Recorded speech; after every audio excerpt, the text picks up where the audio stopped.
Okay, good morning, everyone. We'll call this meeting to order at 9:30.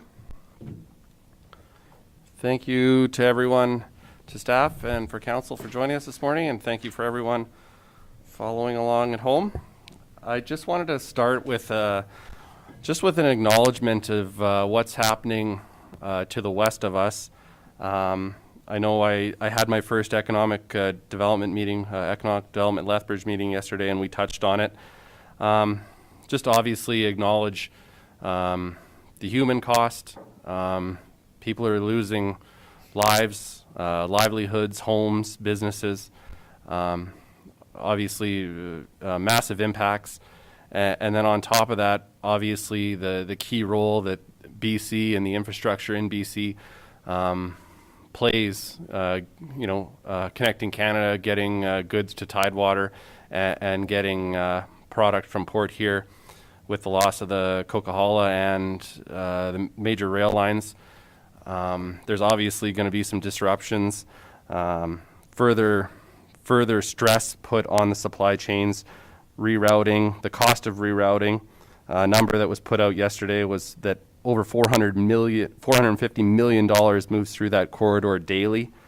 So obviously there'll be impacts felt here as well. But at the end of the day, I think it's just important that we realize that when Mother Nature chooses to show her wrath, we're at the mercy. And so I'd just like to pass along thoughts to those dealing with that. And obviously I'm encouraged to see that the provincial and federal governments have reached out and are doing what they can to help with that. So I just want to start with that today. Moving down, the adoption of the agenda. Are there any additions or deletions to the agenda? Anne? We just moved a few things around to accommodate some staff needs, and I think everybody's received the updated agenda with corporate services on first. Okay, thank you. Anything else? Seeing nothing else, I would entertain a motion to approve. Thank you, Mark. Call the question. Those in favor? Opposed? Carried. Moving down to the minutes of the council meeting November 4th. The minutes have all been circulated. Are there any errors or omissions or any concerns that arise from the minutes? Seeing none. John? I make a motion to adopt the minutes as presented. Thank you, John. Any discussion? Call the question. Those in favor? Carried. Thanks, John. Moving down to F, Department Reports. As Ann noted, we'll start with Corporate Services. F1.1, Council Remuneration Update. Morning, Jen. Morning. Thank you, Council. As previous Council may remember that in April of 2020, a resolution was passed to reduce Council remuneration by 10% throughout the COVID-19 pandemic for a temporary time period. We did revisit it once, and at that time, I believe Council decided to keep the 10% reduction in place. So as we're closing in on the end of the year, we just wanted to bring this forward, have Council revisit it, and consider whether or not they want to continue with the 10%, or as of the November month-end payroll, move to just the regular pay. There would be no impact to the budget because we did budget in anticipation that we would be back to full remuneration. So that's for council discussion. I provided two options in the recommendation: one to maintain the remuneration or the 10% reduction to remuneration, or one to go back to regular. Just in addition to that, Mr. Chairman, the current budget has the deputy reeve position as well set to evenly across the board because the position was split previously. So that is something else if we could maybe get some direction on within the upcoming budget to be presented. It is still in the budget that way. So I know previously there were the deputy reeve pay was different from the other council pays. Thank you, Jen. I know Jen covered it, but obviously for those new councillors. With when the initial onset of the pandemic, obviously there were some pretty tight lockdowns at the time, and that did follow. So our roles as councillors were augmented quite substantially in that we weren't meeting in person as frequently. Obviously, our committee work was, I would say, halted for quite some time for some of our committees, and then obviously with a return to virtual meetings that followed, and then slowly a trickle back. Now we're seeing into a more, I guess you could say, normal routine. So just a little rationale. Council at the time felt it was a prudent decision to go with that 10% reduction, just due to the fact that we were limited in our abilities to perform our regular duties. So just a little bit of input on that. Is there any other discussion on the matter? Any questions of Jen from Council? Lauren? Thank you, Mr. Chairman. So just on the Deputy Reeves pay, we've had quite a difference from several years ago to now. Would it not be prudent to sort of copy the example we use for staff? Like when you fill in for, say, if the Deputy Reeve fills in for the Reeve, their pay would move up to that level? You'd have to kind of... I'll let the CAO respond to that one. Well, I don't disagree with that, but we just have to remember the clear delineation between council and staff. And that's, the Deputy Reeve, that would be like a percentage base. I'm not disagreeing with it, Councillor Hickey. I'm just saying that that's a staff matter, that's a full-time position, whereas the Deputy Reeve position is not a full-time position, that's all. But that's something we can look at if that's council's wish. Thank you, Mr. Chairman. I don't think you're quite following what I'm saying. I'm saying that you would only move up in pay when you assume the duty of a Reeve. So if it was for a week or a month or whatever it was, then you would, going from a councillor's pay, you would go to the Reeves pay. Sort of like you do in staffing, where if somebody fills in for a management position, they get an extra pay, but I don't know what level they get to. That's all I'm suggesting. Yeah. The only time we have that situation internally with staff is filling in for the CAO position. That's the only time we have. I believe that's correct, right, Jen? Our policy is... Previously, we did do an increase Yeah. if you were filling in for a director or manager, but we've changed that. that to just the CAO. And it was, I think, 10%? A 10% increase for that time. And it had to be more than 5 days. Maybe I'll just caution. I think the best way to probably proceed with this is to, if we could deal with the, as it relates to the 10% on the council salary today, and then I think if there is an appetite for from council to explore this further, I think it would be prudent to do have staff do some research and bring back something, and as Jen suggested, deal with this in a more fulsome manner during budget. If that's the appetite of council, I do feel that would be a good way to go. Sorry, Lauren? Thank you, Mr. Chair. I was just going to sort of suggest the same thing, that probably in previous years we had the Reeve and administration look into what should happen. And I think that would be adequate. Thank you. John? Thank you, Mr. Chair. Being new, I just have a question in terms of the workload. Obviously, and I understand that the whole premise behind the 10% reduction was because the workload had dramatically decreased during the onset of the pandemic. Where is it at now in terms of the workload for the councillors? Does anybody have any sort of feeling or stand on that, being, the prior councillors? Are we back up to the same level that we were before, or are we close? Or I would open that up to the discussion. Any of the former councillors like to speak to that? Morris? Yeah, thank you, Mr. Chairman. Yeah, no, definitely, when COVID hit down there, we were cut down in the committee meetings and maybe other meetings too, and later on it was more virtual. But now, if you look at the agendas, for the coming months, I think we're pretty well back to normal. That's the way I look at it, yeah. Any further comments?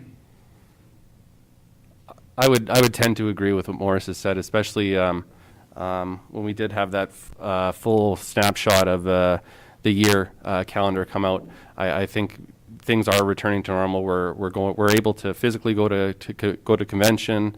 There hopefully will be an in-person ASB conference. A lot of the bigger items that we grapple with, as well as I know, speaking for myself personally, I do still have some virtual commitments, and but there is an appetite from all of those that hopefully by January we are full swing on those, and that would be the minority. I am personally meeting in person with a majority of my committees now. Klaus? Yeah, thank you, Mr. Chairman. I agree with the two former speakers here, so I think I'll move that County Council return to the budgeted remuneration as policy number 183, effective the November 2021 month, and the payroll run for Council. Thank you, Klaus. Any further discussion? Seeing none, I'll call the question. Those in favor? Those opposed? Carried. And would someone like to make a motion regarding the Deputy Reeve salary and moving that? Oh, sorry, Jen. Sorry, Mr. Chairman, not to interrupt. I was just going to suggest, if council would prefer, I could just bring some options back with the budget presentation as well. If that's sufficient, if you don't require a motion for that. I won't have the information for the document for Friday, so it will be presented as previous, but I can definitely prepare some information and have it ready for when we meet on the 30th and the 1st. Okay, if that's agreeable to administration and council. Okay, we'll proceed that way. Thank you, Jen. Thank you. We'll move down then to F1.2, 2021 tax auction reserve bids and conditions of sale. Thank you, Mr. Chairman. So we have 3 parcels that were listed in the attachment to this agenda item. Just for note, when we get to the resolution, one of the parcels has since paid since this agenda was published. So that's the large one. Roll number 67120-100 has been paid. So that's good news. Just for some background for the new councillors, as a municipality, there are only certain ways that municipalities can recover tax arrears with respects to parcels. And of course, this falls under the Municipal Government Act regulations. And we have to present the properties with a reserved bid and terms for which we will accept payment on those bids should they go to auction. In most cases, they do tend to get paid prior to having to go for sale, but we still have to go through the process. Otherwise, without the reserved bids and a resolution of council, the tax sale process would start all over again. I believe Les Whitfield, our assessor, is here as well if you have any questions regarding the parcels. And as per the attached, as mentioned, there were 3 and we are down to 2 for a total of $540,000 in reserve bids that would need to be approved by council. Thank you, Jen. Any questions from council? John. Thank you, Mr. Chair. My question just relates to if these go back for taxes and we do dispose of them for taxes, is the revenue 100% the county's then? Yes and no. We get to keep the revenue for any costs, like we would pay down the taxes that were outstanding, and any advertising costs, legal fees, whatever cost related to that parcel that can be added to the tax roll, the municipality could take. Then the funds from the tax sale have to be maintained separately for a term of, I think, 10 years. Is that correct? And then in which case, then we would get to eat those funds. Unless, I'm not sure, Les probably knows more details about, within that 10 years, I think there's an opportunity for the property owner to come back. And that's why you have to hold the funds separately for that period of time.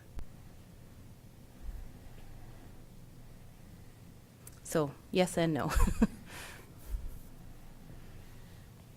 Any other questions of council? Seeing none, how would you like to proceed? John? I'd like to motion that we proceed with the reserve bid process for the, sorry, just trying to figure out the wording here. County Council approved the 2021 tax auction property schedule of reserve bid and the conditions as presented. Can we have it as amended, please, Mr. Chairman, with that one parcel removed? Amended with the one property. Thank you. Being removed from the same. Thank you, John. Thank you, Jen. Any further discussion? Seeing none, I'll call the question. Those in favor? Those opposed? Carried. Thank you. Thank you, Jen.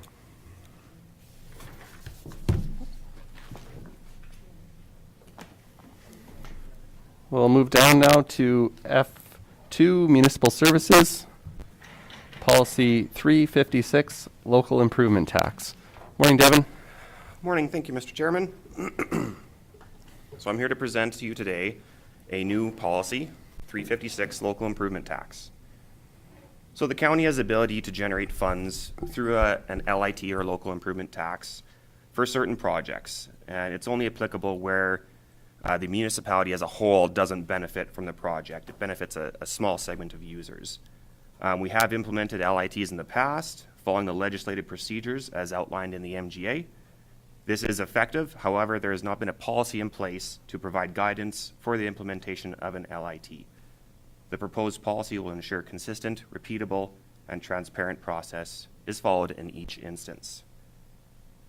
So if you want to take a look at the policy itself, the first, I would say, quarter of the page where you see definitions and when to impose a local improvement tax, those are some definitions and verbiage that I came up with. Really beyond there is straight out of the MGA. It's almost verbatim, word for word out of the MGA.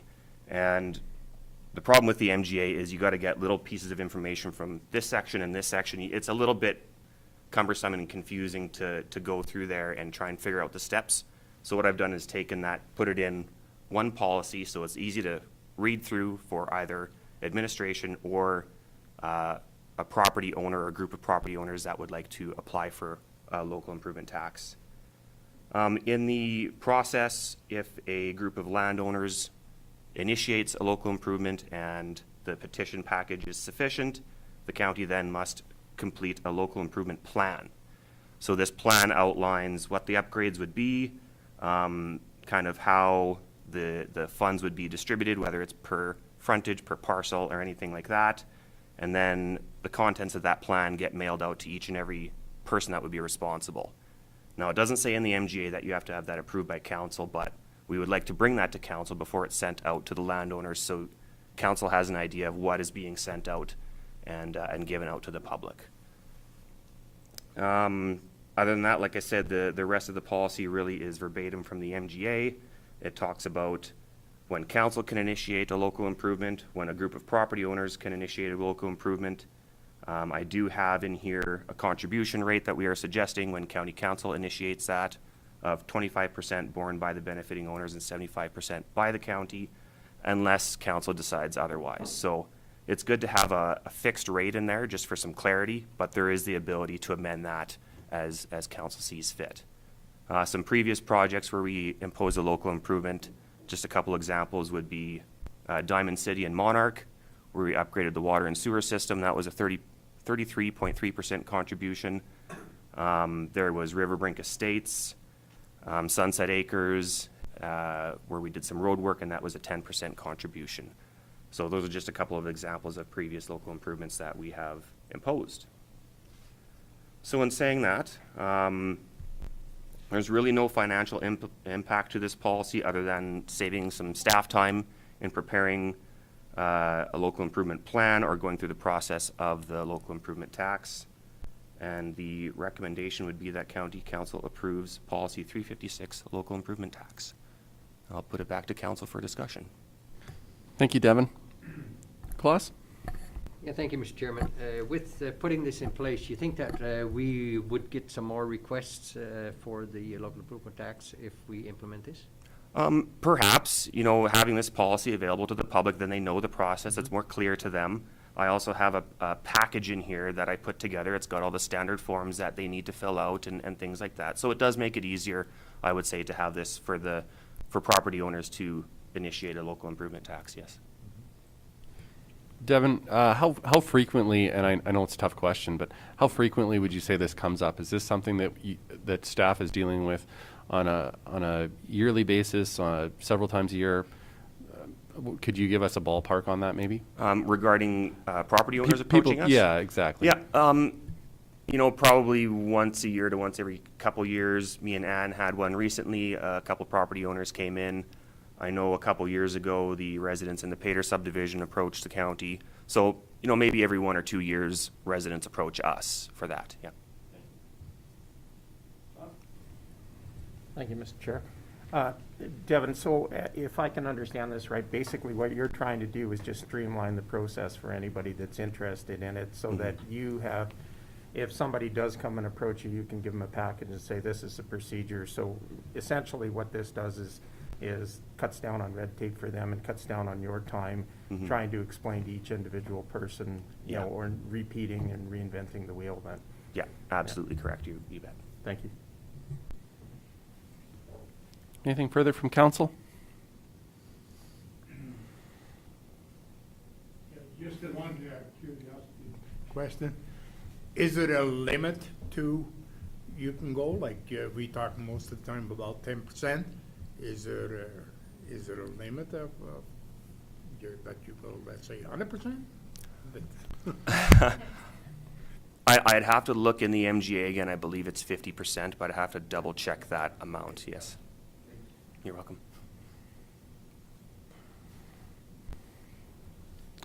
Thank you, John. Yeah, I'd like to make a motion that the county council approve policy 356, local improvement tax. Thanks, John. Any further discussion from council? Seeing none, I'll call the question. Those in favor? Those opposed? Carried. Thanks, Devin.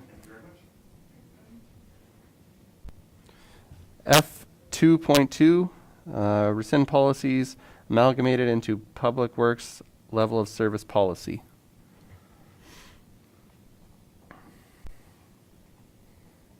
Morning, Jeremy.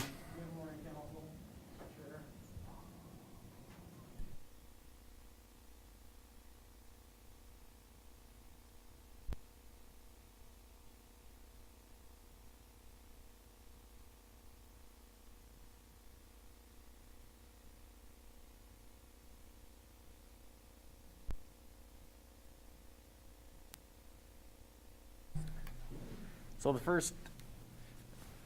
first item I have for council discussion today is in regards to some policies that were previously left open essentially because we were working through level of service approvals. The two that are in question for today involve both gravel road maintenance and county road servicing levels. This was a bit of some of these involved winter maintenance, which is the next item on the agenda today.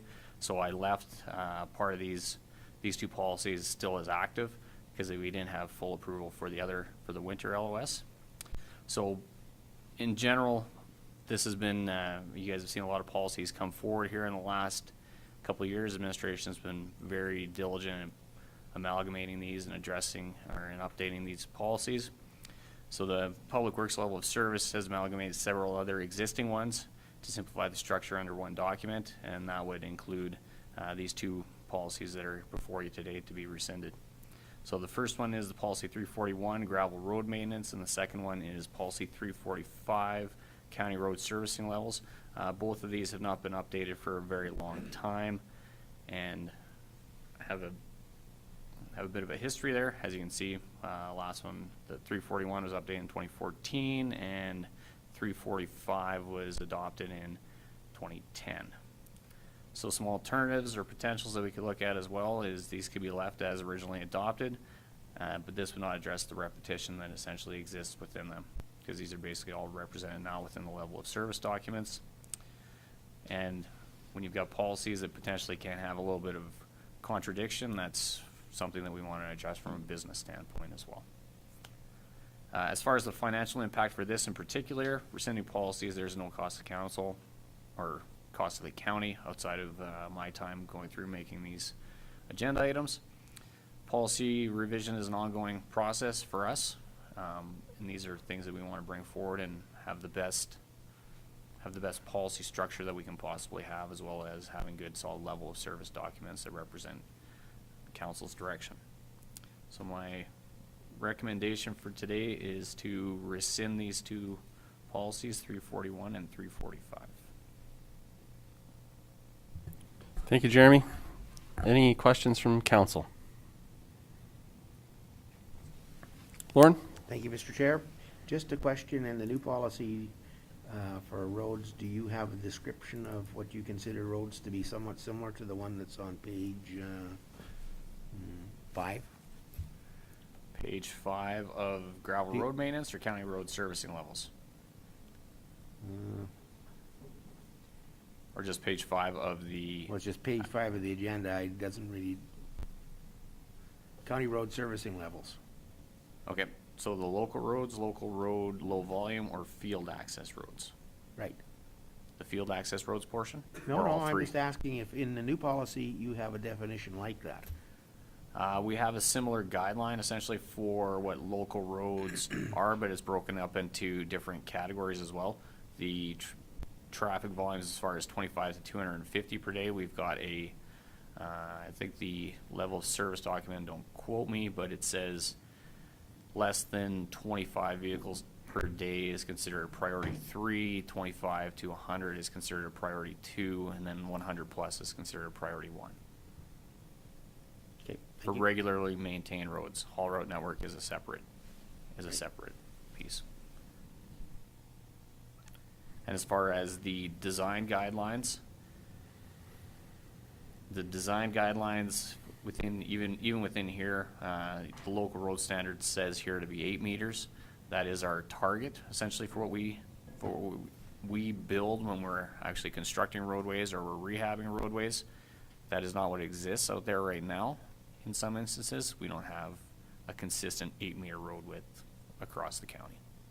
There is a definite variability in that for sure. But that's part of bringing that level of service into when we do get around to rehabbing these roadways or rebuilding them. That's what we build them to a standardized size. Claus? On that, thank you, Mr. Chairman. On that topic, there, how wide the roadways are supposed to be.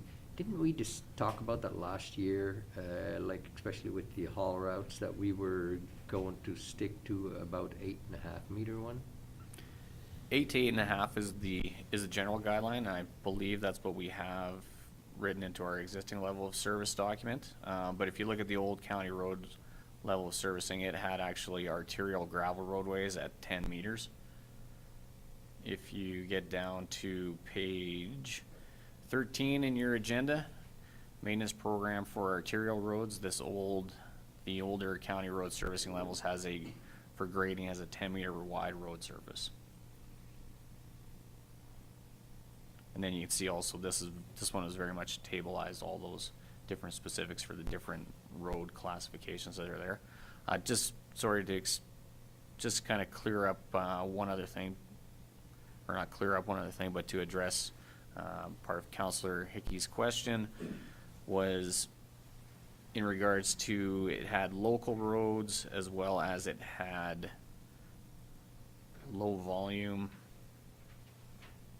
Local road, low volume, those are the ones that are 25 or less, and field access roads, all of those we have represented on GIS. Field access roads are not maintained. We're considering those undeveloped road allowances. Most of those are prairie trails for the most part, as well as just general roadways that only the localized farmer is using. But in a lot of cases, they're not developed to any county standard. Does that clear up that portion to an extent? I was just really wanting to know if you had that same type of description for roads in the new policy. That was all I was wondering about. The description portion has been changed quite a bit into the priority 1, 2, and 3 structure. Yeah, but I think you're still missing the point. I just want to know if you have a description, like if it's 25 or less vehicles a day, it falls into this category. If it's Yeah. 100 or more, it falls into that. That's all I wanted to know. Yeah, that's represented in the priority 1, 2, and 3 structure. Yeah. Thank you. Anything further? Claus? With that, thank you, Mr. Chairman. I'll move that. Do you want them separately, or do you want them both at the same time? They can both be done at the same time. Okay, thank you. Then I'll move that policy 341 gravel road maintenance and policy 345 county road survey levels be rescinded. Thank you, Claus. Any further discussion?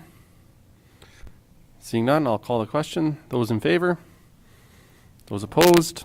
Carried. Thank you, Jeremy. Thank you, council. Now, the next one is quite a bit of a larger agenda item. So you'll have to bear with me as we go through this. It's all good. Thank you, Jeremy. We'll go to 2.3, F2.3, 21-22 level of service, Public Works winter maintenance level of service. Excellent, thank you. So, Mr. Chair, council, administration has developed over several months actually over several years, a level of service policy document that formalizes the majority of winter maintenance activities that the Public Works Department provides to county stakeholders. As the budget is approved annually and finite, the level of service policy provides clear direction as to the services provided. The uniqueness of the winter maintenance policy is that winter maintenance actually bridges 2 calendar years, so 2 budget cycles. So the 2 fiscal periods essentially that we have, so the latter part of 2021 and the beginning of 2022. So this level service policy is intended to provide a baseline of the core services, not an exhaustive list of everything that we do daily, weekly, monthly, or yearly. The level of service baseline provides a targeted level of service that council approves to be provided to the service area. Within the policy, the public can have a tangible view of the maintenance operations, goals, and targets for maintenance on an annual basis. This will be a key communication device in establishing future priorities for maintenance requirements and be, in essence, a living document, because this will be something that is brought back to council on an annual basis as council moves that needle on potentially the level of service that exists.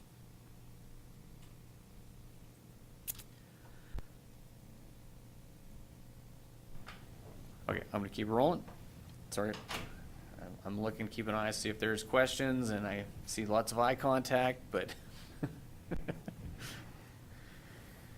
so previous council direction, council had previously adopted several separate policy documents that represented defined portions of an LOS. Policy 342, snow plowing, was adopted in January of 1978 and revised in April of 2005. The purpose of that policy was to provide a framework for winter maintenance services that had associated details or specifics.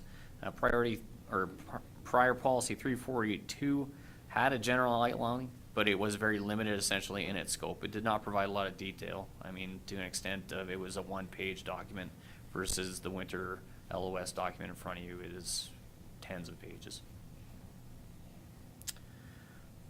In addition, policy 345 that was just previously rescinded also had a reference to snow and ice control, which was a duplication essentially of what's going to be represented in this winter LOS. Council has previously asked the question of what we are providing for services, and this document hopes to frame that, because this is something that can be a forward-looking document to the public as well.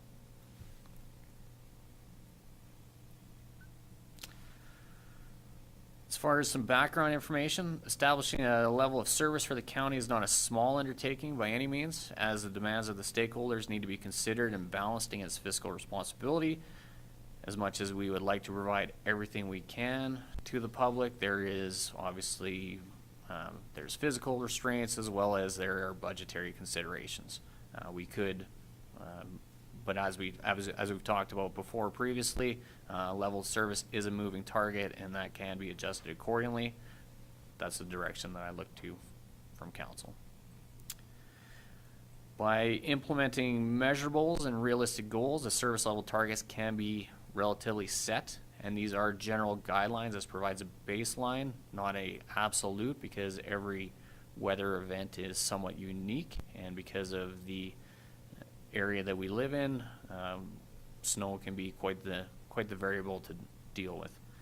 Once these targets are set, this provides the baseline of services that can be relayed to the public.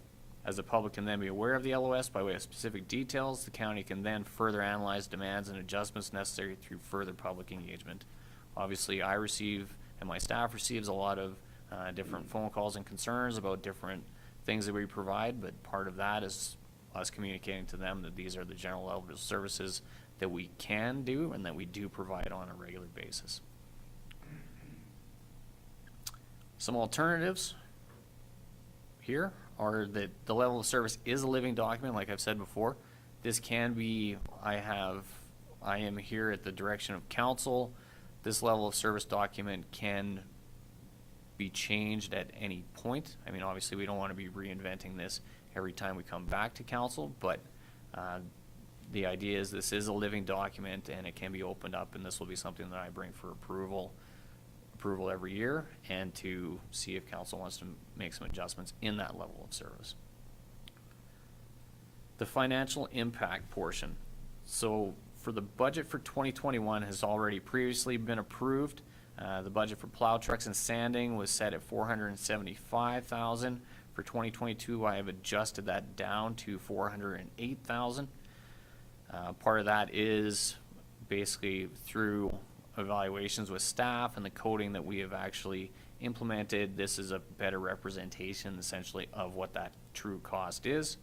And there is a secondary budget portion which is allocated for graders for plowing, gravel roadways and so on. And we have that set previously in 2021 at $375,000, and in 2022 I'm proposing that to be $357,000.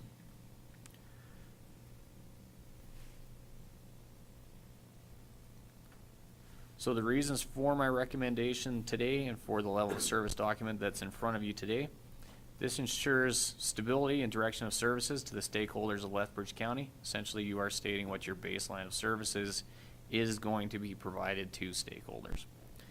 It is important to stipulate a baseline LOS that will be formed from an improved budget. That's where these two links essentially exist, is the level of service is very much a representation of what we have approved within the existing budget right now. For my due diligence of administration, is working within that approved budget to deliver services based on council priorities and the field level observation and maintenance needs.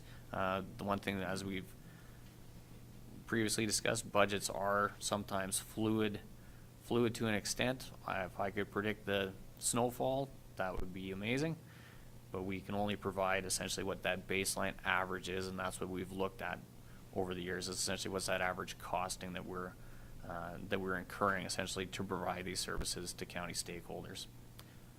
With that being said, as much as the budget is listed at let's say $400,000, there may be a year that we are slightly over, there might be a year that we're slightly under.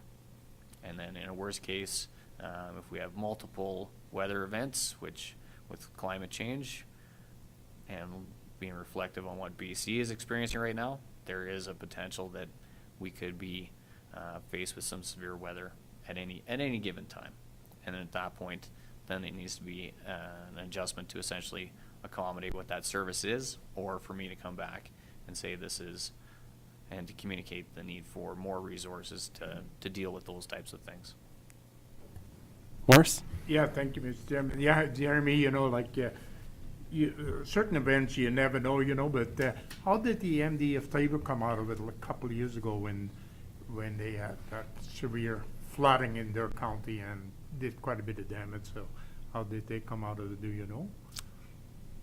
There was a lot of overtime and a lot of contract money that was spent to address what that flooding disaster essentially was, and it came in, I hate to use the analogy, but it did come in waves because of the time of the weather. There was a very heavy melt off at one portion early, in which a state of local emergency was declared, and then we had then we got a breath, and we worked madly to address a whole bunch of things, and then the melt started all over again. So it comes in stages, just very much like trying to control water is impossible. And I think that's something that you can definitely see with with BC is no matter how well you build it, sometimes there is always that potential that it gets out of your control and you don't know when it's going to stop. Yeah, thank you for that. You know, like, the reason I brought it up down there, if you do run into an event like that, how is the municipality gonna come out of it? Because that's gonna take a lot of bucks. You know, I know there is funding for disasters like that, you know, from the province or even maybe federally, you know, but mostly from the province, but it's still gonna cost a lot of money, and how are you gonna come out of it? The disaster recovery program is a tool that the province has, and obviously, depending on the extent of the disaster that you're going through, that's a decision of the province on what portion they fund. I know from previous experience that the detail that goes into tracking what all those expenses are is quite a bit, but I mean, as long as those programs still exist with the province, being the disaster recovery program or other programs that can supplement that funding, that is tools that are available for us to essentially access essentially at that time. There would be, and I'm still speaking from previous experience, there would be an upfront cost to the municipality because you do need to fund that. I mean, it's not like the provincial government is giving you a blank check or sending you funding immediately. Basically, it is you pay the expenditure and then you make your claim afterwards. John? Thank you, Mr. Chair.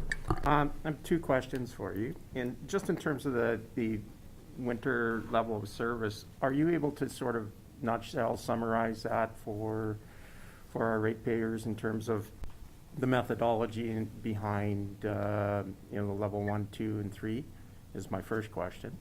My second question is, when you're doing your budget allocations, has there been consideration been given into the increased cost of operations in terms of, especially fuel, because we're seeing a significant spike in that right now? Sorry, I'm just scrambling to write down a little bit of the question so I can make sure I tie that in. I'll touch on the priority or how this gets relayed to the public. The one thing that I'm trying to create is some forward-looking pieces that can be advertised to the public so they can actually understand what that is. Some of that is visuals, some of that is written pieces. So in the visuals portion, the one thing we can illustrate is a map that basically outlines what our level of services are based on our road network, and I've colorized that to an extent so that it basically, you can see where the areas are and then have a written description of what that service level is within those areas, and then tying that back into the different size of events that would essentially occur. Because every snow event is potentially a little bit different. Some are very minor, only requires our trucks, in which we focus very heavily on our hard surface roadways. When we get into slightly larger events outside of within this level of service document, it's anything over 2 inches of snow, then we are moving our graders out onto gravel roadways, because then there's potentially a higher impact. And then for even larger events than that, when we get into the serious winter blizzards and stuff like that, where we've got 5 to 15 or really excessive amounts of snow, then we've got different tiered portions essentially to address what our maintenance tactic is going to be essentially to address those. Now, as far as I'll get into the second question, I'm always constantly watching what the cost of operations is, whether that is fuel is obviously one piece, but then there is the cost of equipment long-term for what we need to do, all of the other implements that go into that. And we've all seen steel prices. The price of scrap metal right now is ridiculous. The price of steel is very high. We are seeing increasing inflationary increases across the board for all equipment. From this past year, we purchased our equipment, we ordered our equipment for 2022 earlier than previous years. We have seen serious delays due to all kinds of logistical supply chain issues that are across the globe essentially right now. I can't blame them all on COVID at this point. Some of it is just literally supply chain. And anyway, equipment prices, we've seen 5% increases across the board on those this past year. And as far as delays in delivery of products, trucks and stuff like that have been 9 months out, even delivered today. And in some cases, even fleet vehicles are basically saying they won't honor fleet discounts, which has been kind of a historical thing, is fleet usually gets preferential pricing.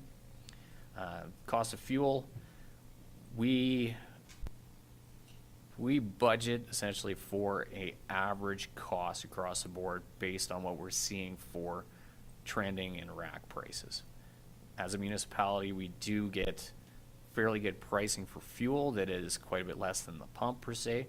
With the pump being at $1.45, we're paying more in the $1.10 range right now for diesel, and other part of that is bulk purchasing.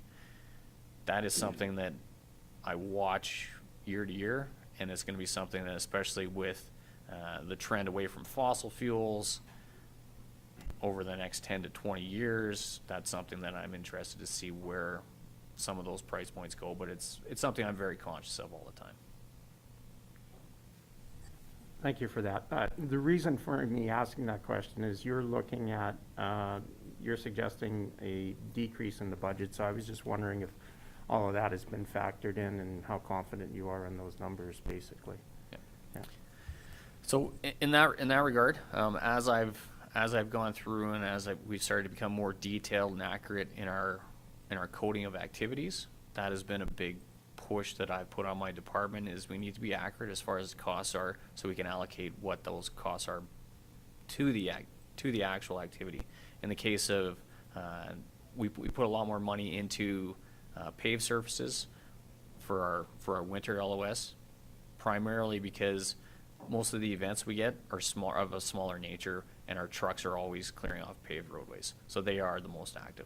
When it comes into grading activities, the grading activities that we would have for winter is quite a bit less than we have for regular gravel road maintenance, essentially, the grading activities, and this is an indication of what I've seen through my averages, is that if I look at the grading activity over the course of the winter, when we do have Chinooks or the weather warms up to an extent, because southern Alberta does have very good preferential weather for that. When we can't get out on blade, that's a grading activity. That's not a winter services, and that's why there's a slight reduction essentially in what that is right now. Yeah, thank you, Mr. Chairman. Jeremy, I was just thinking that, with the lowering your budget on these kind of things, if something does happen, like we discussed the whole thing with the weather and everything like that, wouldn't it be prudent to start setting up some kind of an item in the budget that we can fall back on in case that we do have these situations coming? So over the years that we can build something up and that we can fall back on, that we do have the cash to do that. We'll go Lauren and then Ann, please. Thank you, Mr. Chair. So we did, just to touch on what you said, we used to have a snow plowing reserve that we had set up. I think we decreased the amount of dollars that were in it from when it was originally set up, but we did have something like that in place. Would you like to, or would you like Jen has her hand up as well? Jen can answer, because Lauren said what I was going to say, so Okay. go ahead, Jen. Jen? Thank you, Mr. Chairman. We do still have a snowplow reserve. I can't access to give you the balance right now. Actually, I might have a rough estimate. And we do still put an annual transfer. I believe it's of $50,000 to that reserve. So it is sitting at just shy of $900,000. Just shy of $900,000. Thank you, Jen.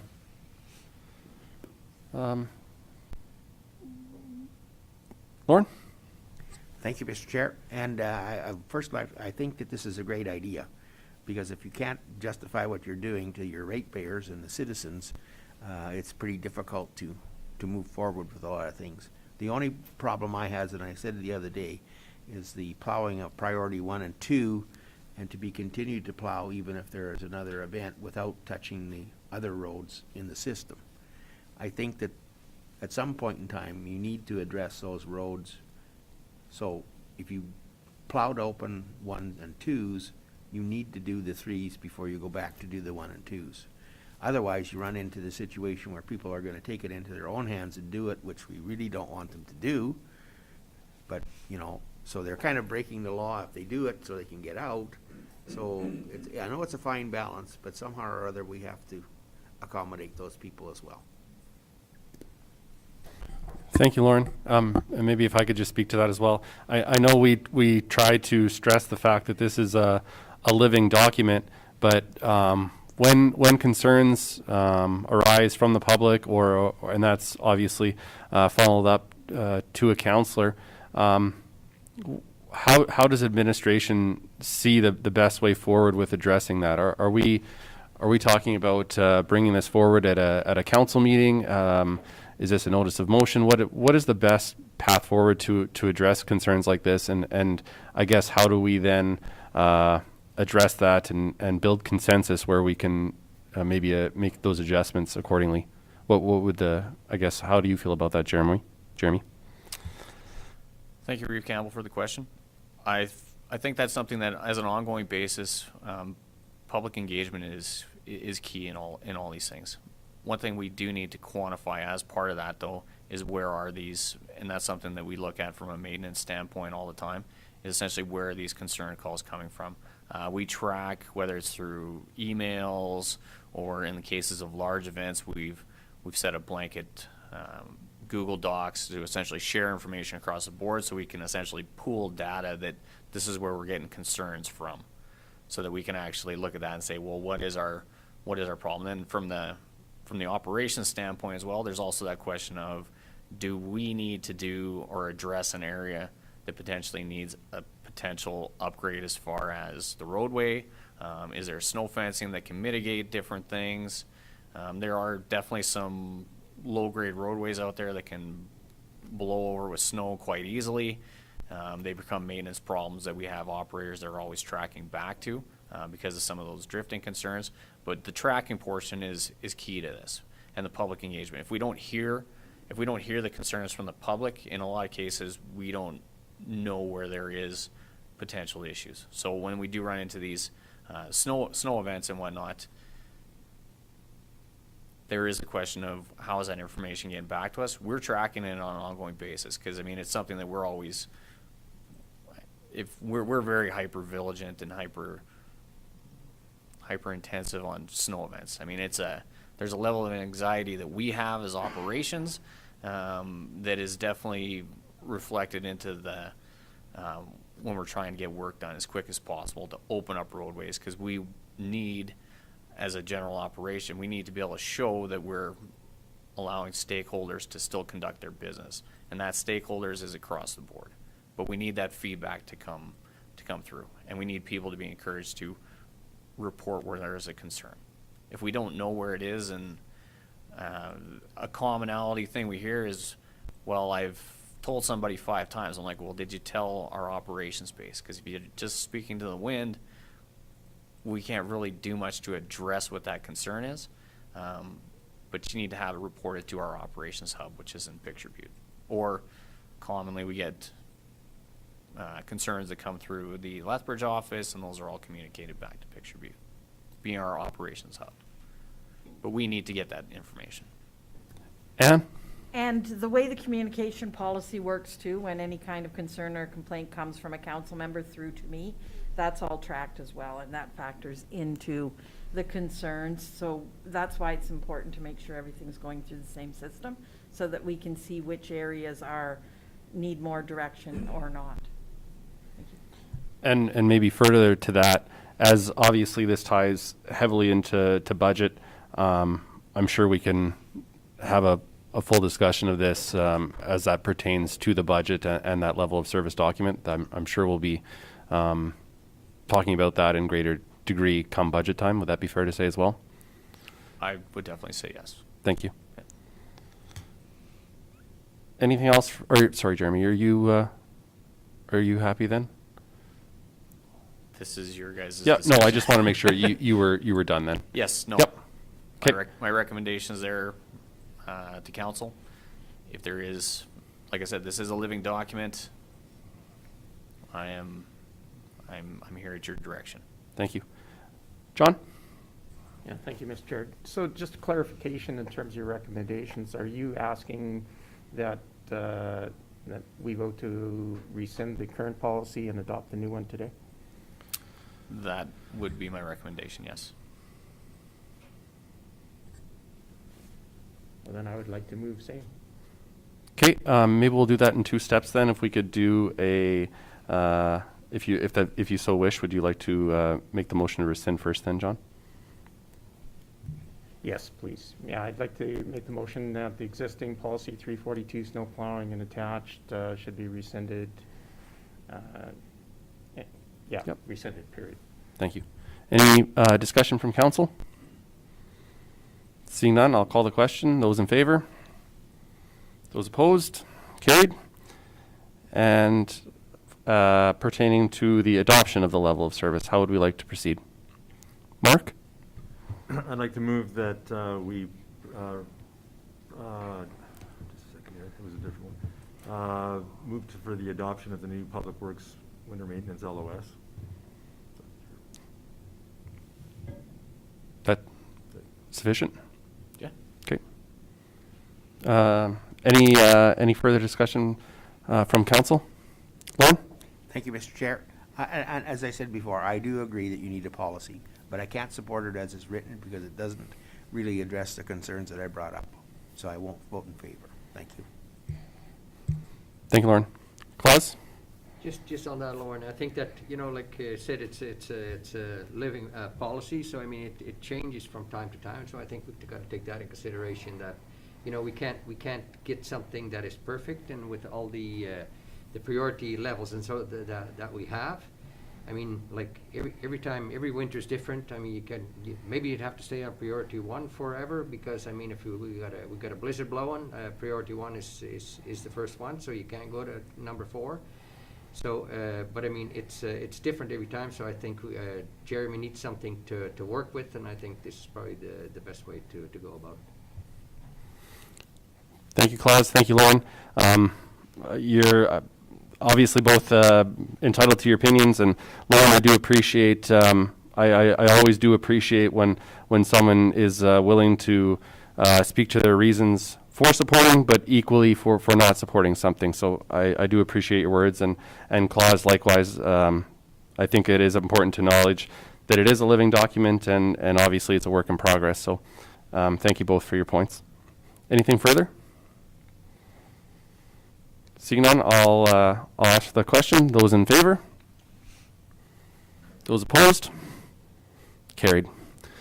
Thank you, Jeremy. Thank you, council. One last thing. I did get the couple of printouts of the map that I will provide to each councillor, so you basically can have that as essentially a markup if there is questions forthcoming. Just as we develop this, like I said, as it is a living piece, and as we're growing through this process, the map is the best indicator of where those concerns essentially are. Thank you.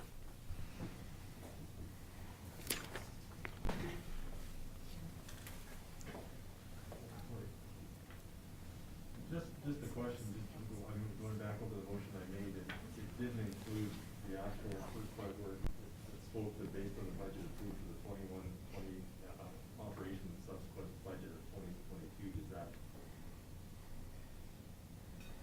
I will defer to administration. That was a bit muffled, I'm sorry, can you repeat that? Mark, would you like to say that again, please? Sorry, Ann.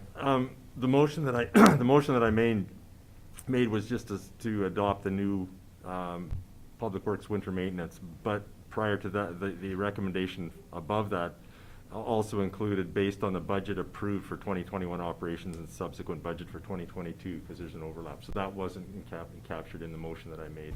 Oh. So is the motion that I made, is that enough to just basically approve the new policy?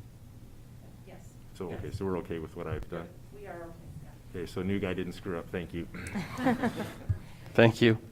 We'll move now to F3, Community Services, F3.1, Emergency Management Support Agreement Renewal.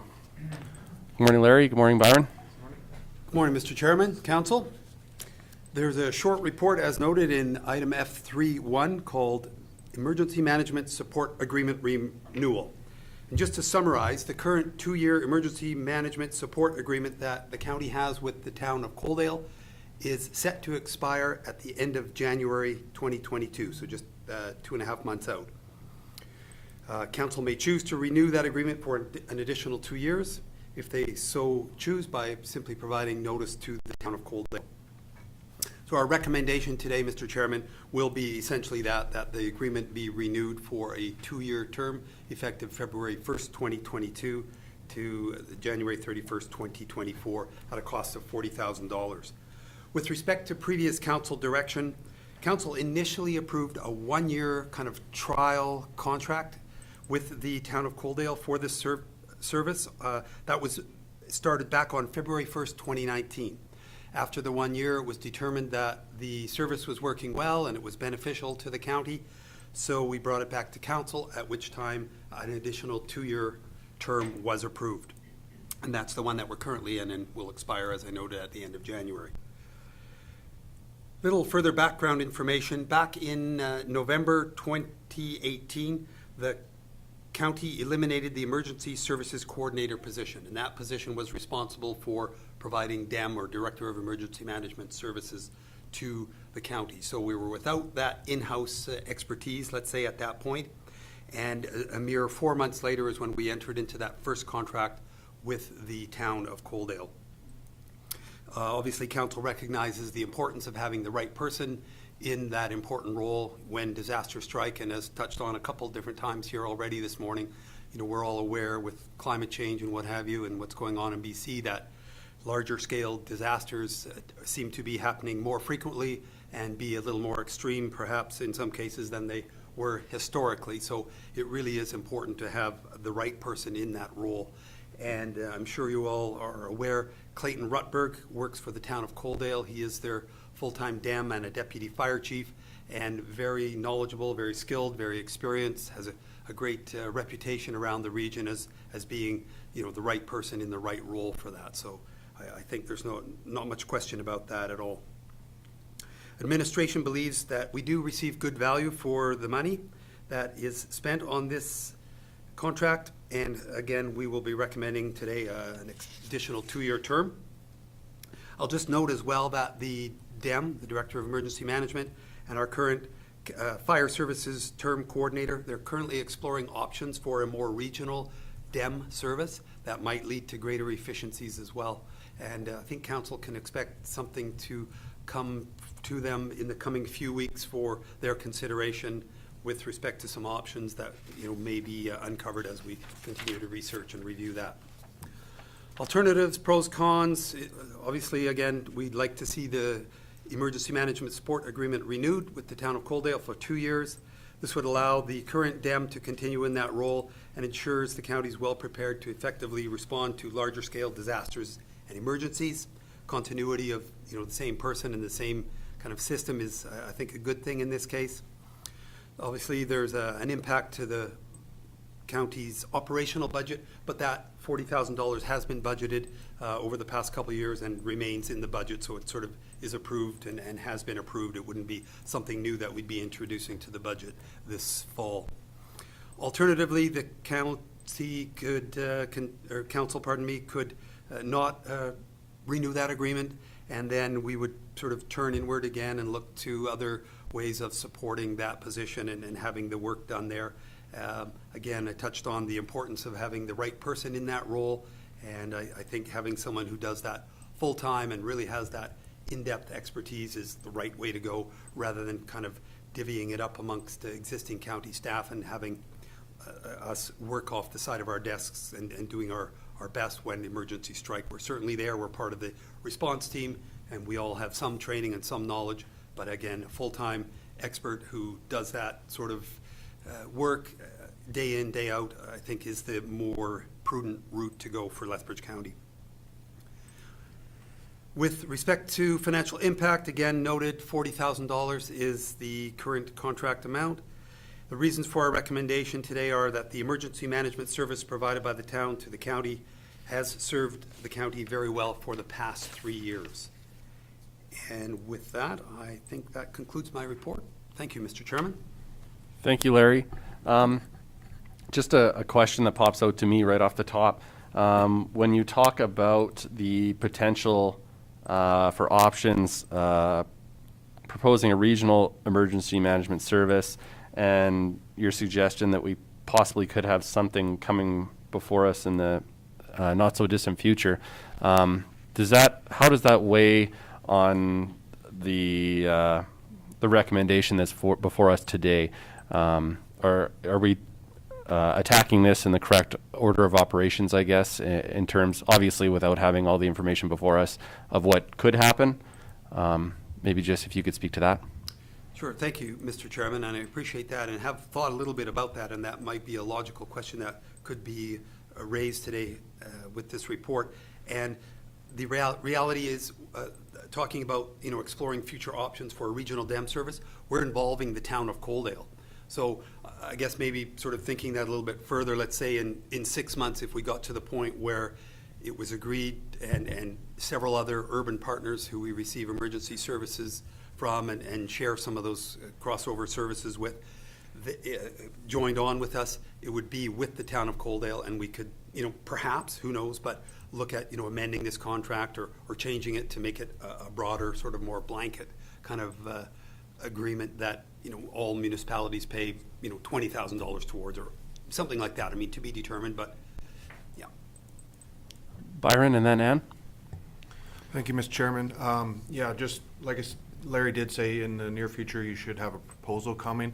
Our timeline, working on it, if implemented in the future, is probably close to that year, like by the end of 2022 would be kind of our goal to get that in operation if it was to move forward. So there is a little bit of time there anyway that we still would require this position. Thank you, Byron. Ann? Just to speak about capacity too, that would be something that we would be exploring with the town of Coaldale, and we've been having these discussions at the CAO level, that if we do regional, how will the town of Coaldale deliver those services, and would they still be able to provide our service? And they seem to be looking far ahead down the road, including us in this position that we're currently in, and then being able to expand it with their staff complement that they have now. Thank you. Do you have some more? Lauren? Thank you, Mr. Chair. So just something that comes to my mind, why would you not then go with a year contract? If you have something you think is feasible in a year, why would you get tied up in a 2-year one? I can attempt to address that, Mr. Chairman, through to Councillor Hickey.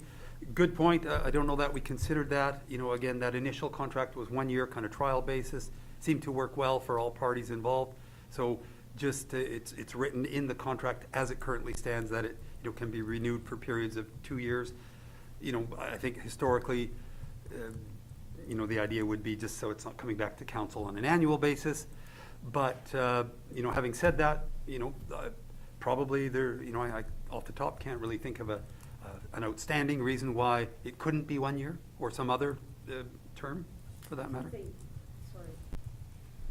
I do believe that's a good point. I don't think we really thought of that internally, but I think Coaldale would be more than happy to change it to a 1 year. Do you not agree, Byron? Yeah, thank you. Yeah, I haven't talked to them directly about it. I know in the talks we're having right now, we are really looking forward to this possibly new notion coming up. So I can't say that they would go for 1 year, but I can't say why not as well. Thank you. John? Thank you, Mr. Chair. Larry, understanding and appreciating that, when things go down and there is a disaster, we definitely need the right person in the right role there to spearhead and manage that. You spoke quite a bit about that we've gotten good value from this arrangement. Has there been anything tangible that we've had to utilize those services on in the last period of time, or if you could speak maybe to what tangible benefits we did receive from that? Sure, I'll attempt to kick that off. Thank you for the question through the chair to Councillor Kurbis. One disaster or issue that was managed that comes to mind was a train derailment in the fall of 2019. That was a big one. Since that time, I don't know if we've had too many large-scale disasters. Some other things that come through, though, and we're provided service for is the DEM, through the town of Coaldale, reviews our emergency management written plans, make sure they're up to date, that our bylaws, regarding that are up to date, that we're following legislation. He provides training to staff as well.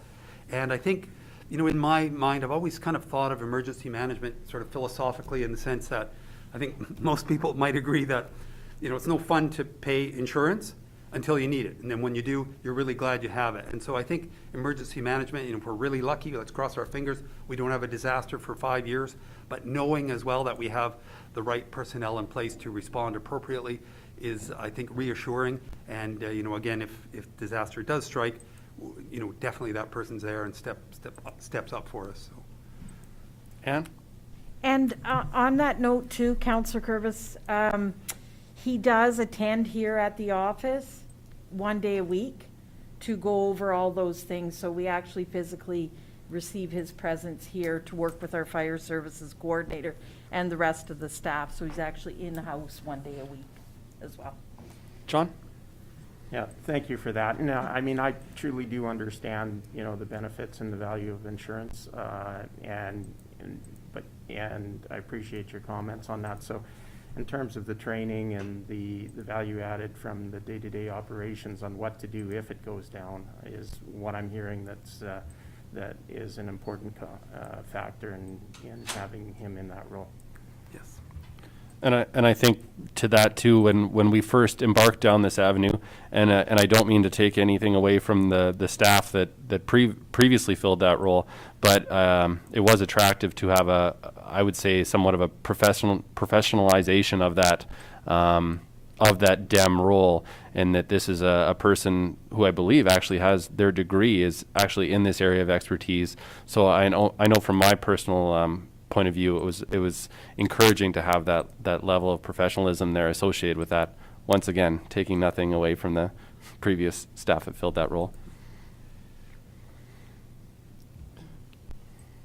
Anything further from council? Claus? Thank you, Mr. Chair. We're talking about Coaldale and county all the time, but this DEM person here also is a coordinator or like the DEM person for the other towns north of the river. Is that correct? That is not. Okay. So who is the person there that would take the bull by the horns if something would happen? Would that be? That's Val. Yeah. That is what the regional conversations that Larry and Byron alluded to are taking place right now with the various smaller urbans doing a regional. So those are in its infancy, but they're looking positive. And just for Councillor Vanderveen, just to follow up on that, would that be fire personnel, staff that would currently serve those roles then, or would that be a combination? I can answer that. Currently, right now, each municipality has their own DEM and deputy DEM and stuff, taking all the courses and stuff. So our proposal that's going to be coming forward to all the different CAOs and DEMs is going to try to bring that regional system in. So right now, currently, any incident that happens outside each of those municipalities, Clayton would be the DEM for, but in each one of those, they each have their own. So there's tons of redundancies in all this stuff that we're trying to put together something to be a collaborative group and minimize, multiple trainings, all that stuff that has to take place with each individual one, where if we could have a larger oversee of it, that's what we're looking toward. Just follow up. So the other municipalities have not been approached about looking into this? We have in somewhat talked about some, and maybe better asked, because we were trying to go through the CAO level, so I'll let her answer that. Yes, we've had cursory conversations. We have another meeting scheduled in January. And I'm hopeful that this is a precursor to some more collaboration in our region. Thank you, Anne. Thank you, Byron. Anything further from council? How would you like to proceed? Claus? Thank you, Mr. Chairman. I would like to make a motion that the agreement for the emergency management support between the county and the town of Coaldale be reviewed for a one-year period commencing February 1st, 2022, at an annual cost of $40,000. Any additional discussion? Mark? Just for clarification, it would be 20,000, not 40. If it was 40 was for 2 years, it's a 40,000. Okay, so it's not a per year fee. Okay. Anything further from council? Seeing none, I'll ask the question. Those in favor? Those opposed? Carried. Thank you, Larry. You're welcome. Thank you, Byron. Thank you, Council. And let's try and get one more done here, and then we'll take a break.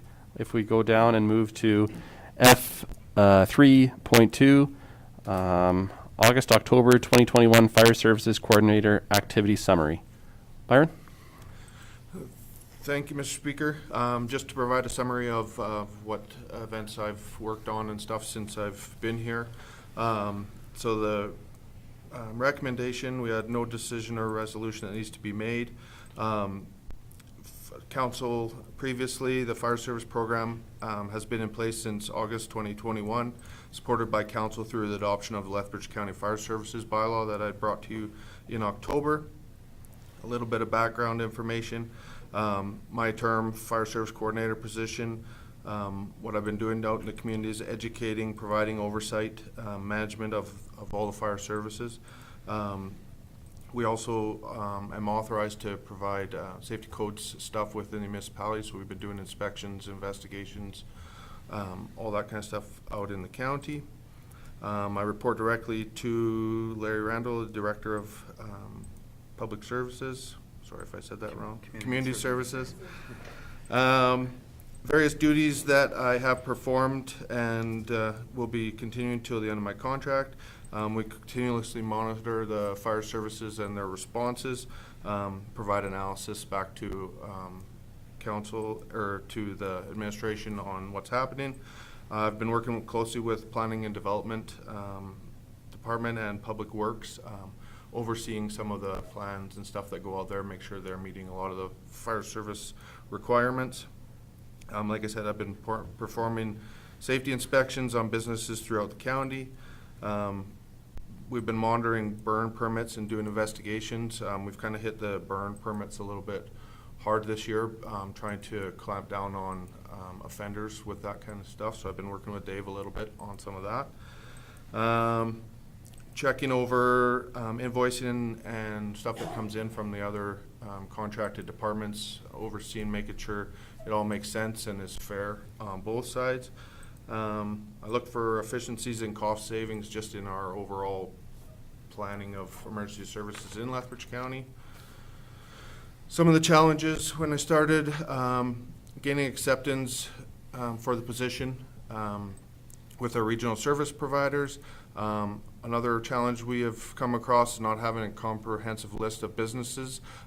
With doing our new QMP, we are required to inspect our businesses once a year, and a list of actual businesses we have in Lethbridge County are somewhat vague and non-full, if you ask me, so we're not being able to fully complete our need there. Projects I've been working on, the response plans to ensure appropriate levels of fire response for the contracted departments. We're hoping to implement that in January. We've kind of used a temporary method until then, but it's looking promising. Analyzing all contracts and agreements related to fire services. Been analyzing Lethbridge City contract, going over some of the county contracts, any other thing that relates to fire service, just see if we can find efficiencies and stuff in there. Creating SOGs for fire service responses. We've never had in the county for the contracted departments responding into our hamlets, the proper procedures we need them to do for, water supply, all that kind of stuff. So we're creating that. Looked into the capital budget and equipment planning for the county, seeing where we could adjust or make changes there. Coordinate with dispatch for the response plans. Reviewed bylaws. Me and Maddie are working on a lot of education stuff for the citizens. I'd said about plan reviews. We're doing fire investigations. We're looking into a new records management system within the county because our old one is coming to an end here in the middle of next year. Fire service relationships, we're working hard at collaborating and working with all the contracted departments, and things are looking promising. No pros and cons, it's just for information for you guys. And financial impact, we have noticed, and I've presented a lot of ways to administration of ways we can possibly save some costs and stuff in the future. So, thank you. Thank you, Byron. Any questions from council? Lauren? Thank you, Mr. Chair, and I like the report, good job. I just have a question, and it's to administration, and it is underneath the challenges, and where it says not having a comprehensive list of businesses located in the county. I guess I have an issue with that, like, how do we tax these people then if we don't have a list of them? Oh, it's not that we're not taxing them. It's that we have a comprehensive list, but a lot of the list is numbered companies, so we don't have the exact, you want to jump in there, Jen, and help me out here? So thank you, Mr. Chairman. We do have obviously within our tax roll, all of the property owners listed, and if they have their business company name within that tax roll, we would be aware. But there's a lot of numbered companies, and there's also a lot of companies that have own facilities and lease out to businesses. So those are some of the items that are lacking, I think, a bit, is not necessarily knowing what businesses are within some of the facilities if we don't have a proper listing, because we don't do business licensing, so they're not obligated to notify us unless they get a permit of some kind, but that doesn't always happen either. Byron? Yeah, kind of to add on to what Jen says, there's a lot of personal businesses and stuff where they are using a separate shop and all that stuff that should be inspected for safety reasons.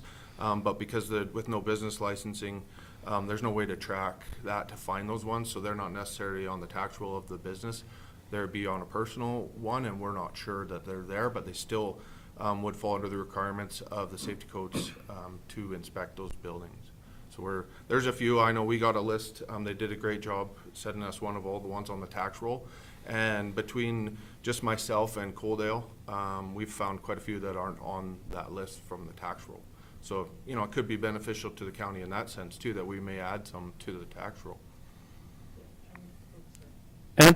And just to further speak to that, we're looking at a comprehensive list. We're also looking at business licensing. The challenge is a lot of people don't want to pay for business licensing, but we're also looking at another option which may be list your business, but there's a minimal charge for the business. So we'll be bringing that forward to council probably sometime next year, but we need to do more work internally before we're ready to do that.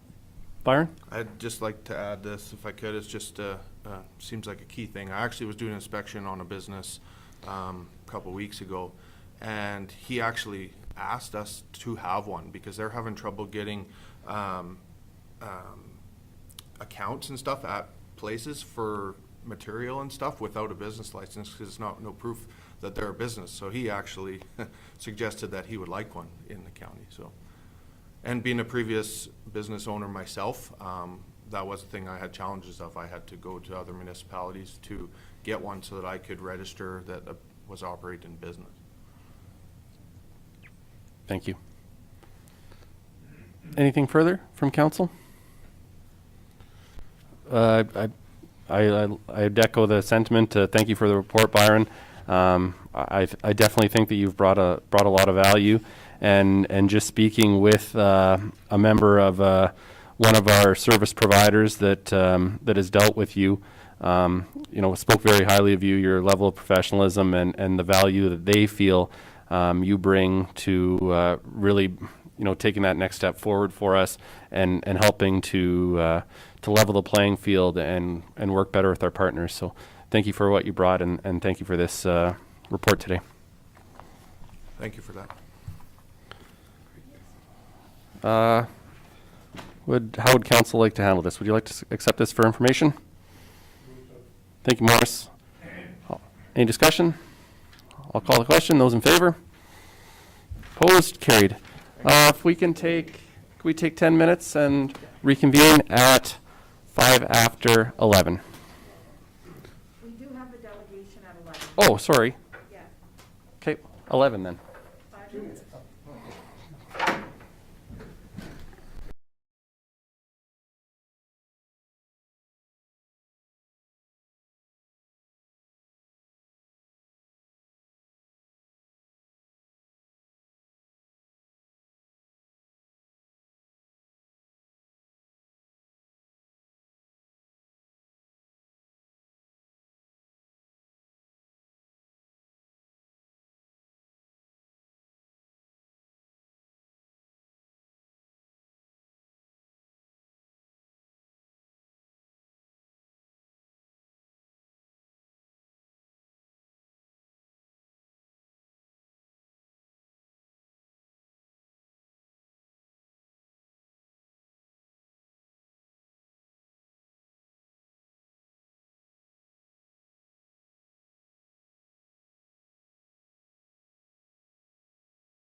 reconvene at 11:03.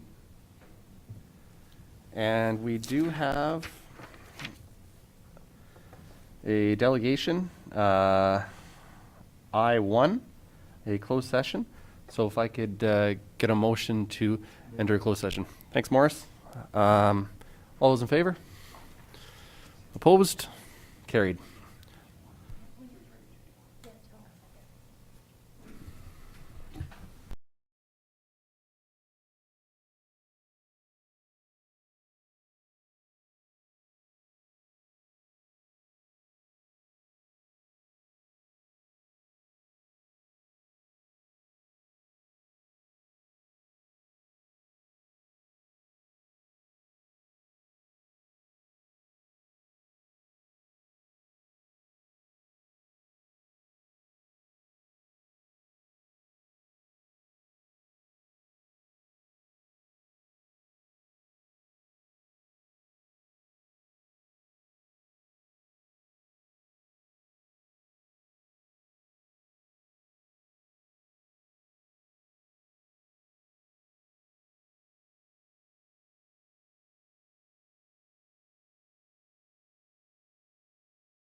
Okay, thank you, Candace.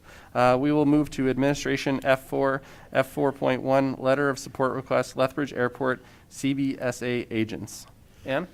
Thank you. Councillor Zeenstra brought this forward, and it is a request for a letter of support for the return of the Canada Border Security agents to the Lethbridge Airport to allow aircrafts flying into Alberta from the U.S. to be able to land in Lethbridge to clear customs. And I'm just going to throw it over to Councillor Hickey, because I think there was some historical information in this that wasn't quite accurate. Thank you, Mr. Chair. So, 911 changed the way the operation at the Lethbridge Airport occurred.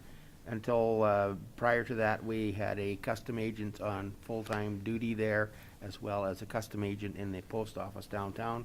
They pulled both of those people and sent them to Coots. And it took about 3 years of negotiating between the county and the city to get a deal with Canada Customs to send people from the Coots border crossing to the airport on call. And originally it started with one person, then they come up with work alone legislation, so they had to send two. And at times became very difficult for them to find two people to send. But after COVID, they have not returned to that, and it was just simply an on-call. You had to make arrangements before you could land in Lethbridge to get them to come up. So, you know, ideally, it would be great to have customs agents back in southern Alberta, but I don't know that that's possible. And, So- sorry, may I? Yeah, I was just going to say the recommendation was that we provide a letter of support. And that was that sentiment was echoed at the last mayors and Reeves meeting. Both of our, well, I shouldn't say both. I should say Lethbridge East, Carson Sika, and the Tabor Warner MLAs are all very aware of this and are actively working to try and support this effort as well. So this is not just something that is happening grassroots from individuals. This is also on the radar of the provincial government, and they are doing their best to advocate to the federal government at this time as well. Sorry, Ann?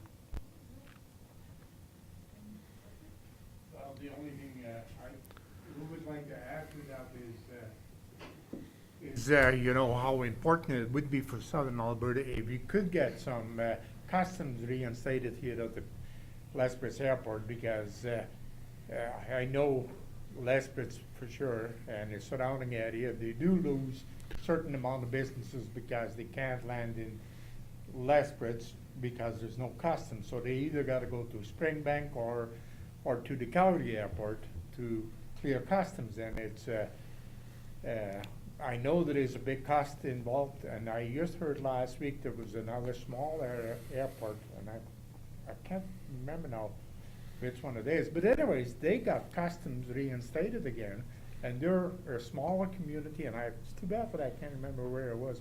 Could have been in Saskatchewan or whatever. They got reinstated again. And why couldn't that happen here for the Lethbridge Airport? And it would be great if it could happen.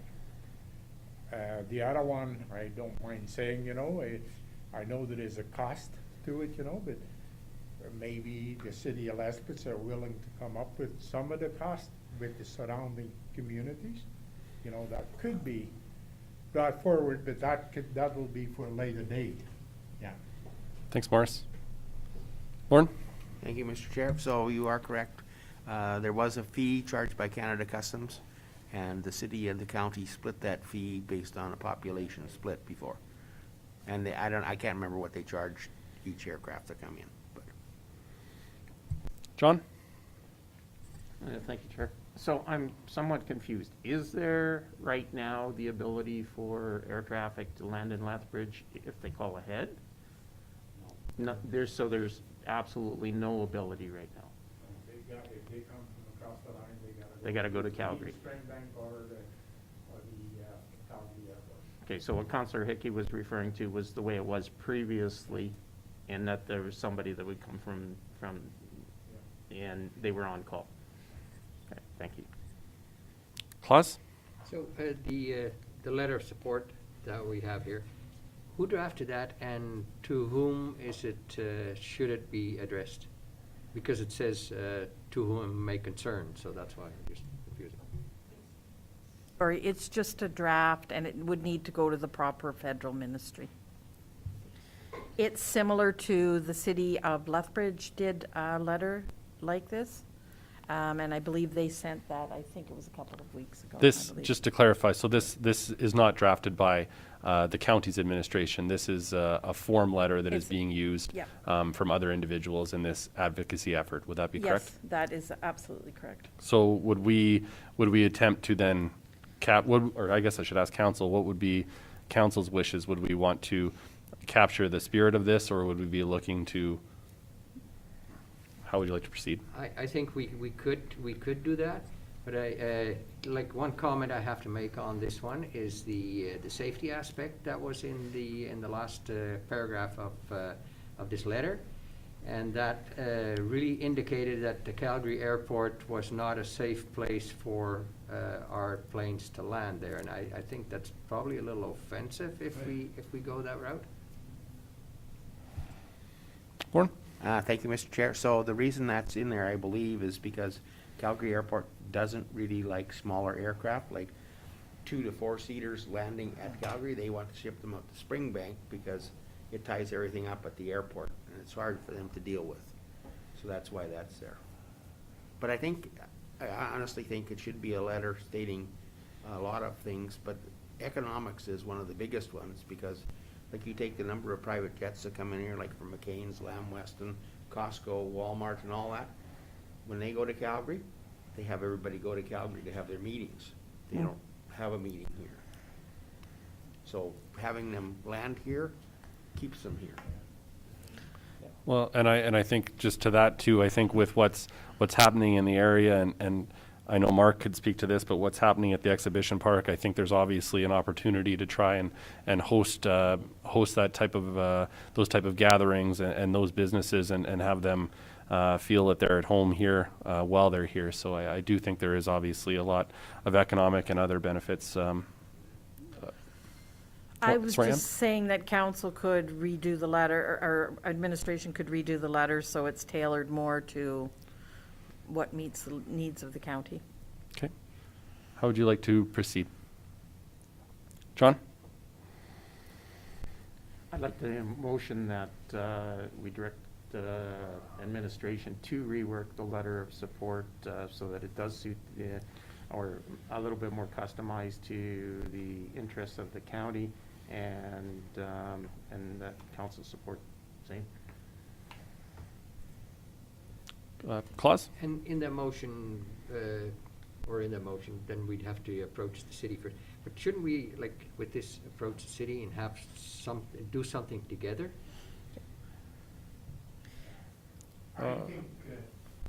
I think the city did something already on their own, but they're asking the support of the surrounding community, so I'm not sure, but yeah, it wouldn't hurt maybe to question them on it, what exactly they did. Anne and then John? Yeah, I do have a meeting with the city manager set up on Monday, so I'll make sure that this is added to the agenda to see what their desires are. Thank you. John? Well, in that regard, if there is already a letter of support that the city has done, maybe we not reinvent the wheel and take a look at what they have presented and move forward with that. Okay, so there is a motion on the floor. I think at the end of the day, we do have flexibility moving forward and how, before that letter obviously hits a mailbox, but I do think the intent from council is to offer that support, and I think the motion does capture that. So if there's any further discussion, I'll call the question. Those in favor? Opposed? Carried. Lethbridge County Council attendance update, October 2021. And I will go to Lauren. Would you like to start us off, Division 1? Thank you, Mr. Chair. So October the 1st, I attended Mayors and Reeves. October the 6th, meeting with CAO. October the 7th was Lethbridge County Council meeting. The 13th was a meeting with CAO. 14th was meeting with Minister Nixon. And 20th was a meeting with the CEO. 28th was County Council Organization meeting and County Council. Thank you, Lauren. For myself, Division 2, October 7th, the Lethbridge County Council meeting. The 28th of October, County Organizational meeting, followed by the regular council meeting. And on the 29th, I had a meeting with the CAO. Mark? October 28th, attended the Lethbridge County Organizational meeting, and on the 28th also was the Lethbridge County Council meeting. Thanks, Mark. John? So on October 28th, I attended the Lethbridge County Organizational meeting as well as the regular County Council meeting. Thank you. Division 6, Claus? October 6th, we had the Southern Region Agricultural Service Board Conference in Cardston. October 7th was the Lethbridge County Council meeting. We had October 8th was Southern Alberta Energy from Waste Board meeting. And October 20th was the Economic Development Lethbridge. And October 28th was the organizational meeting. And 28th also was the County Council meeting. Thank you, Claus. Division 7, Morris? October the 6th, South Regional Agricultural Service Board Conference in Cardston, which was pretty good. October the 7th, Lethbridge County Council meeting. October the 28th, Lethbridge County Organizational meeting. October the 28th, Lethbridge County Council meeting. Thank you, Morris. And obviously, as we are still in the infancy of this term, as you move along and become more involved in your various committees and commitments, I think we'll have an opportunity to maybe dive a little deeper into some of these. But as it is, pretty straightforward for this first month here, and it might be the same for November. But like I think I've suggested in the past, I think it's a great opportunity to provide the public a bit of an eye into what we do, and also to share with council some of the issues that we're encountering on our various committees, boards, and other commitments. So thank you for that. I would entertain a motion to accept that for information. Morris, any discussion? I'll call the question. Those in favor? Opposed? Carried? And if there's nothing further, I would entertain a motion to adjourn. Mark? Thank you, Mark. All those in favor? Opposed? Carried. Thank you, everyone. Thank you, staff. Thank you for everyone else. Have a great rest of your day.